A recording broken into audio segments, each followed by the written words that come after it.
Olá, aluno! Olá, aluna! Meu nome é Angélica, sou professora de História e hoje nós vamos ter uma aula interdisciplinar. O tema da nossa aula é Inflação, o que é? Essa aula ela foi dividida em duas partes. E nessa primeira parte nós vamos contar com a participação dos professores, da professora Ziza Aguiar, de Geografia, e do professor Alex Duarte, de Matemática.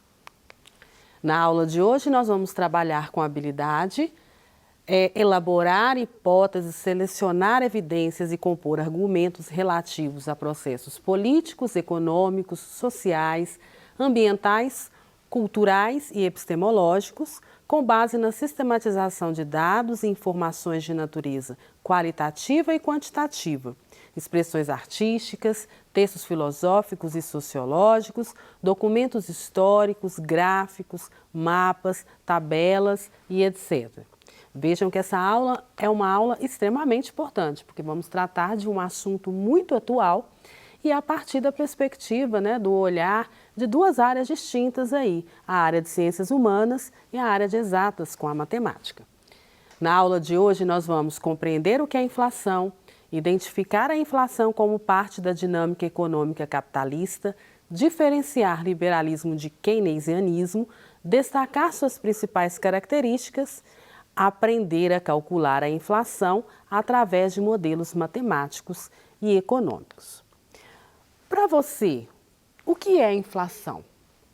Pois é, quando o valor, o preço de um tomate, você vai no supermercado hoje e ele está maior do que um mês atrás, isso quer dizer que nós estamos falando em inflação?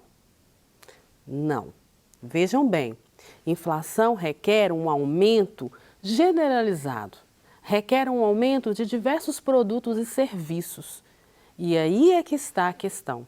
Quando o combustível, a carne, o aluguel, o tomate, o leite, todos os produtos, eles sofrem um aumento significativo de forma generalizada, aí sim nós estamos falando em inflação.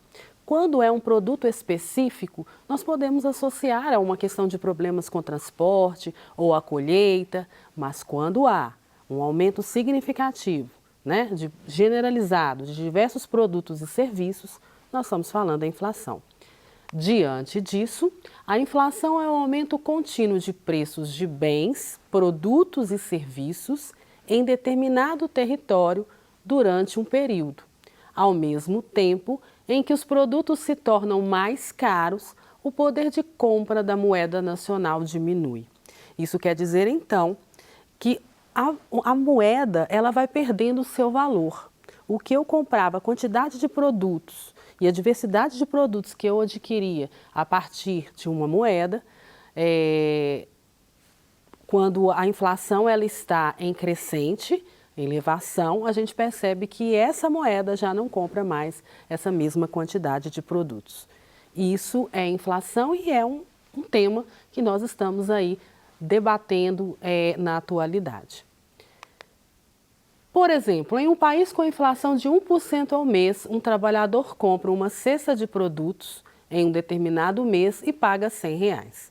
No mês seguinte, para comprar a mesma cesta, ele vai precisar de R$101 e assim sucessivamente. Para continuar um pouquinho, trazer contribuições aqui sobre esse tema, eu convido a professora Ziza de Geografia. Seja bem-vinda, Ziza. Olá, Angélica. Olá, estudante. Muito obrigada.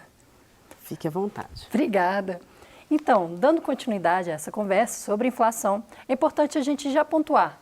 O Brasil vive o sistema econômico capitalista. Como a maior parte do mundo, maior parte dos sistemas econômicos são capitalistas.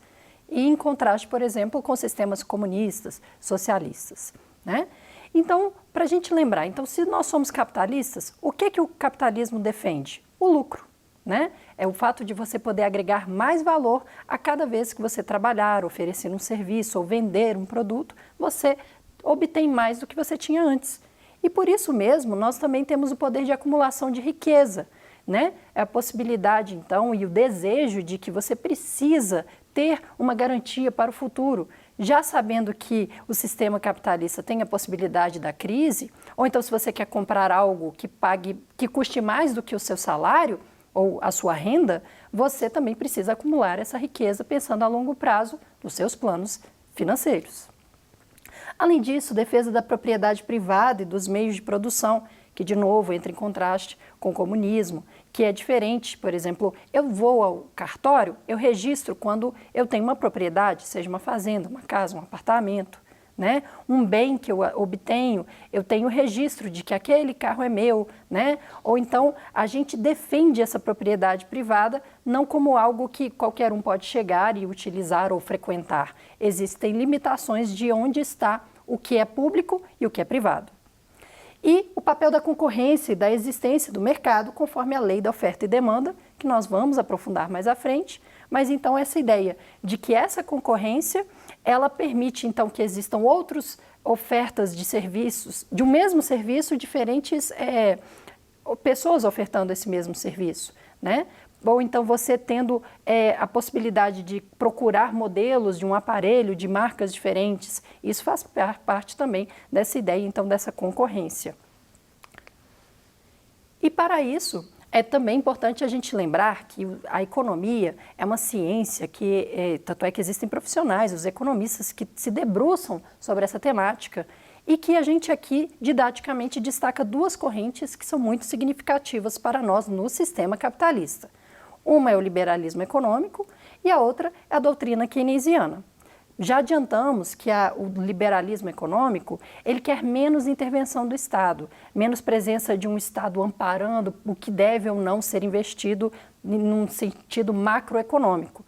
Então, por isso, a gente escolheu essa imagem de uma mão de uma negociação, um contrato fechado, um acordo feito entre pessoas internamente do mercado, independente do Estado.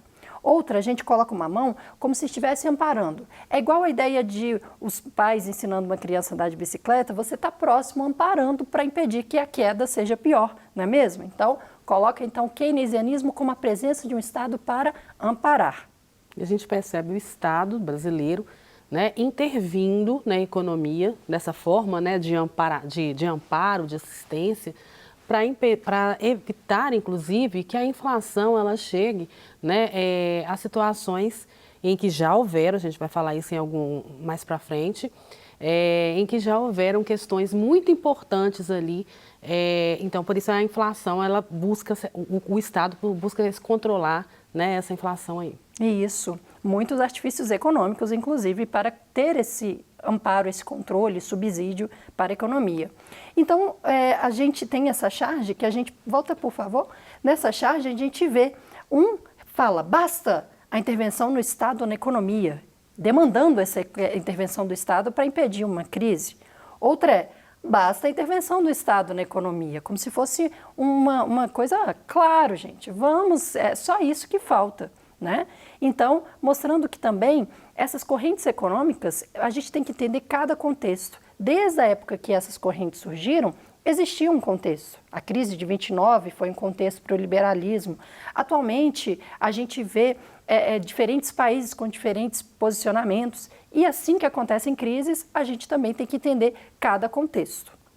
Então, esse liberalismo econômico, ele vai estar muito ligado como uma doutrina político-econômica que quer o menor intervencionismo do Estado na economia, diferentemente do keynesianismo que veremos à frente. Esse material ele está disponível e aqui no Se Liga na Educação nós temos várias aulas já que falam sobre essas correntes econômicas, até mesmo o contexto histórico em que cada uma delas surgiu, né? Então, o principal é a gente entender que esse liberalismo, pode passar por favor, Angélica? Ele vai acreditar que os interesses e as ambições individuais dos agentes econômicos quem seriam suficientes para a promoção da riqueza e do bem-estar da sociedade. O trabalho seria a verdadeira fonte de riqueza para as nações e deveria ser conduzido pela livre iniciativa popular. Então, uma coisa que é muito importante para a gente entender essa ideia de inflação é esse princípio que surgiu com o liberalismo, a corrente do liberalismo, que é a lei da oferta e demanda. Então, vejam só, a gente tem a seguinte situação. Digamos que no meu bairro ninguém vende brigadeiro. E aí eu vou e tenho essa brilhante ideia e tenho uma receita ótima que faz um sucesso e que muitas pessoas estão procurando meu brigadeiro. Então vamos colocar esses olhinhos como se fosse essa demanda, tá bom? Enquanto o meu brigadeiro vai ser a oferta. Legal. Agora, se eu sou a única pessoa que oferta o brigadeiro no meu bairro, o que vai acontecer?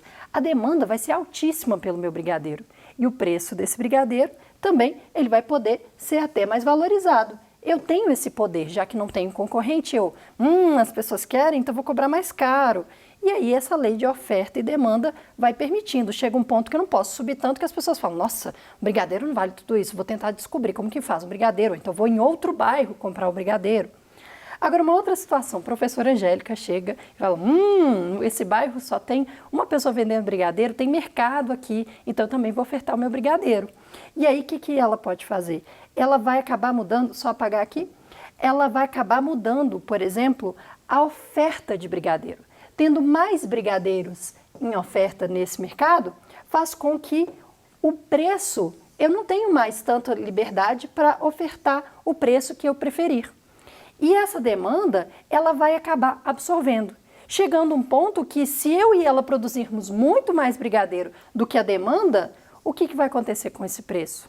Ele vai acabar diminuindo, porque a gente vai começar a ter sobra de brigadeiro, né? Às vezes a gente vai ter desperdício na nossa venda, porque tendo menor demanda, o que vai acontecer com o preço? Ele cai. Muito bem, podemos seguir para o próximo. E o liberalismo econômico, a gente já vem falando, podemos seguir. E agora a doutrina keynesiana. Pensemos o seguinte, então esse Estado que ampara, né? Então surge a partir da revisão da teoria liberal. Então nessa história a gente vai pensar que, já que chega um ponto que o Estado ele não dá conta de conter as crises, vai propor então um Estado que ele impede que as crises sejam em grandes proporções, intervindo na economia sempre que fosse necessário, a fim de evitar a retração econômica e garantir o pleno emprego. Além disso, por favor, pode passar para o próximo. O keynesianismo ele vai propor que o Estado, quem vai pensar, por exemplo, nossa prioridade vai ser produtos primários, da mineração, da agricultura, então vai incentivar para que haja mais produção para essas pessoas, ou então precisamos investir em ciência, então coloca realmente subsídios, ajudando, incentivos políticos e econômicos a favor dessas atividades econômicas, não é simplesmente um mercado por si só, né? O Estado pensando, né, a partir disso, ele vai ser um agente importante no controle da inflação, né? Diferente do liberalismo, né, voltamos lá no Adam Smith, lá os iluministas que vão dizer, né, que o mercado se autorregula, a lei da oferta e da demanda. Exatamente.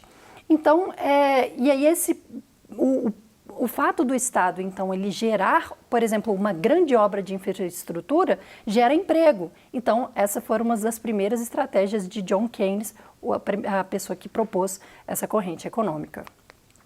E no Brasil, como a professora Angélica já adiantou, nós tivemos presidentes que tinham essa abordagem keynesianista. Como nós vemos, JK foi prefeito em Belo Horizonte, governador, e depois vem como presidente do Brasil, e o keynesianismo como uma grande característica, né? Grandes obras de infraestrutura, gerar empregos, movimentar a economia. Muito bem, podemos seguir. Isso que também está à disposição de vocês no site Estude em Casa, né? no site, no material do Se Liga na Educação. E é isso, essa é a minha contribuição. Agradeço a professora Giza pelas contribuições e convido o professor Alex, de matemática, que vai falar um pouquinho, vai trazer a matemática para o entendimento aí do que é inflação. Olá, estudante, tudo bem? Olá, professora Angélica, muito obrigado pelo convite. Bom, vocês viram que a professora Angélica e a professora Ziza falaram da inflação de um ponto de vista mais qualitativo, né, professora? Mais conceitual. E a economia, ela vai falar de um ponto de vista mais quantitativo, ou seja, o que ela vai fazer? Usar ferramentas matemáticas para tentar modelar a equação. Professora, qual que é o principal objetivo meu aqui? É porque a maioria das pessoas acha que esse modelo é vago, é impreciso, e não é assim. É um modelo matemático muito preciso, ok? Então aqui, por exemplo, nós vemos um gráfico, no eixo horizontal nós temos a renda nacional versus no eixo vertical a demanda. Aqui, ó, essa reta amarela de 45 graus é um ponto de equilíbrio. E nós observamos naquele ponto acima que nós estamos fora do ponto de equilíbrio. Esse lapso aí na horizontal é exatamente o hiato inflacionário. Então, nós temos a representação matemática desse fenômeno que a professora explicou, quando aquela renda nacional de pleno emprego não está correspondendo ao ponto de equilíbrio. Muito bem. Próximo slide, por favor.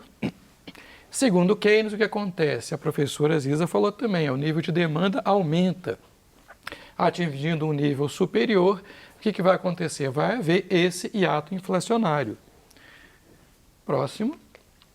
E como que essa diferença, então, é absorvida para nós atingirmos um ponto de equilíbrio artificialmente, né, por meio do aumento de preços, a menos que alguma intervenção estatal seja efetivada, como a professora Angélica falou, para, né, coibir o aumento inflacionário.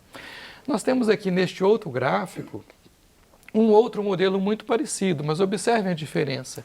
Agora o eixo horizontal tem a renda e o eixo vertical tem o preço. Lembram que a professora Ziza falou da oferta e da demanda? Neste gráfico, que é muito semelhante ao outro, as retas de oferta e demanda são representadas numa direção e na outra direção. E os pontos de encontro dessas retas são pontos de equilíbrio. Muito bem. Mais uma, por favor. O que acontece? Esse modelo é devido a Smith, em 1942, segundo a ideia do próprio Keynes. Por incrível que pareça, gente, esse gráfico complicado é uma simplificação, tá? Eu vou mostrar na sequência agora as equações que estão associadas, por favor. Então, gente, olha só, o modelo matemático ele é sofisticado, são 9 equações para representar tudo isso. E ali está a solução desse sistema de equações. Professor, é claro que eu não vou explicar a matemática disso aqui, né? Mas a intenção é exatamente mostrar o que muda, então, gente, modelos diferentes que a economia vai escolher matematicamente, que podem ser mais adequados ou menos adequados, né, ao contexto histórico, aquele momento, a situação, as variações. Isso explica também porque especialistas, né, economistas, vamos dizer assim, divergem de opinião em relação, dentro do mesmo contexto histórico, em relação à solução do problema. Né? Perfeito. Isso quer dizer que a matemática está errada? A gente não. Quer dizer que o modelo é mais adequado ou menos adequado. Para a felicidade geral, na próxima aula eu vou apresentar um modelo bem mais simples. Professora, obrigadíssimo pelo convite. Eu que agradeço. Agradeço muito, Alex. Considerações importantes. Na busca do entendimento da economia, todos os fatores são bastante sensíveis.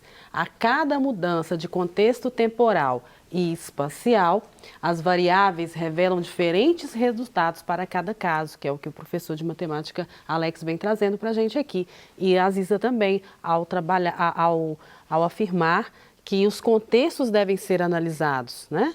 Em contexto de crise não existe receita de bolo, também não existe modelo econômico perfeito. Sempre algum aspecto será mais levado em conta do que outro. Compreendemos então na aula de hoje o que é inflação, identificamos a inflação como parte da dinâmica econômica capitalista, diferenciamos liberalismo de keynesianismo, destacando suas principais características, aprendemos a calcular a inflação a partir de modelos matemáticos e econômicos. É importante a gente salientar aqui que esses princípios, né, essas teorias que foram debatidas na aula de hoje, elas são importantíssimas para que a gente possa estar compreendendo a segunda parte da nossa aula, ok? No mais, um grande abraço e até a próxima aula.